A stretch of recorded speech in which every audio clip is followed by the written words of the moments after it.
मचिया बैठल डौरा सासु त बहुआ रज करे हो।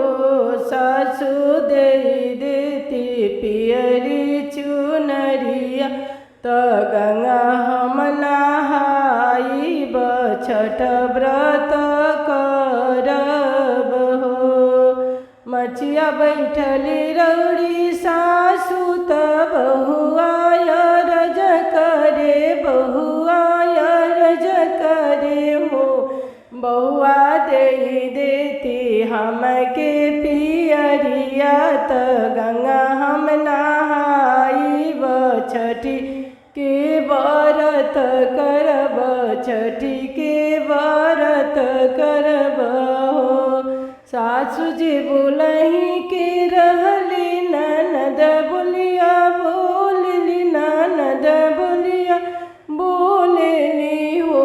बाबी तू त बारू जरी के बंझनिया काहे के तू छठ करबू काहे के तू छठ करबू हो।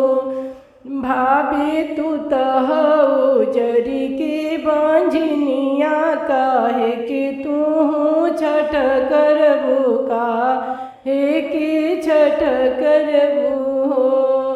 सासु जी गली गुअरवा ननद पिचुअरवा ननद पिचुअरवानु हो। ललना ठोकी दिहली बजरा के वरिया त मने मने रोवेली आँख नीरा ढारेला हो। ललना ठोकी दिहली बजरा के वरिया मनही मने रोवेला नयन नीरा ढारेला हो। आंगन में पोखरा खोनावेली घाट बनवावेली घाट बनवावेली हो। ललना गंगा ही मटिया से पुतला बनावेली पनिया मुहवा धोवेली हो। ललना आंगन में पोखरा खनावेली घाट बनवावेली हो।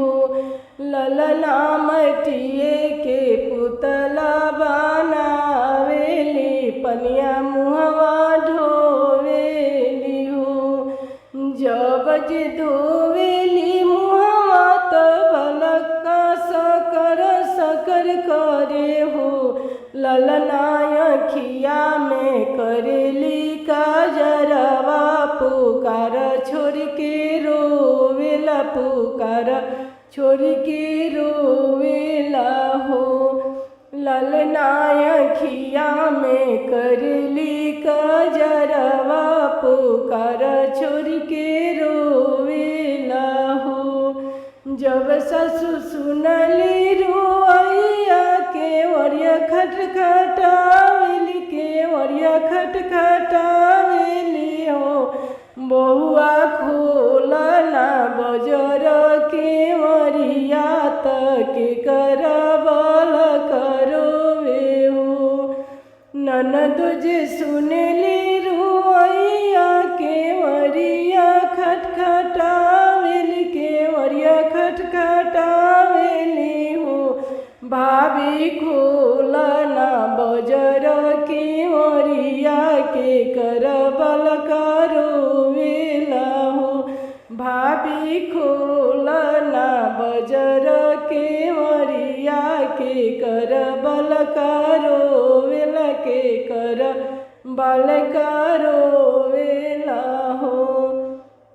एक हाथ लिहली बालकवा दूसर गेट खोलेली दूसर हाथ गेट खोलेली हो। सासु मटी के बनवनी पुतलवा त पनिया मुहवा धोइले रस कर करे हो। सासु जब हम करिले काजरवा पुकार छोड़ के रोवेला पुकार छोड़ के रोवेला हो। न मटिया के पुतला बनवनी त पनिया मुहवा धोइले हो। ननद जब हम धोइले मुहवा त सकरा सकरा करे हो। ननद जब हम करिले काजरवा पुकार छोड़ के रोवेला पुकार छोड़ के रोवेला हो। सासु लुटावेली अनधन सुनवा त सोहरा गावेली ललही छठ पूजली हो। ललना एक गोरे नाचले नदिया कंगन हम बधैया ले बहो। ललना एक गोरे नाचले नदिया कंगन हम बधैया ले बहो। भाभी नहीं हम मरती में हनवा पुतरवा फलवा नहीं पैतू हो। भाभी जब हम मरनी में हनवा पुतरवा फलवा पाई गईलू छठी बालका दे दिहली हो।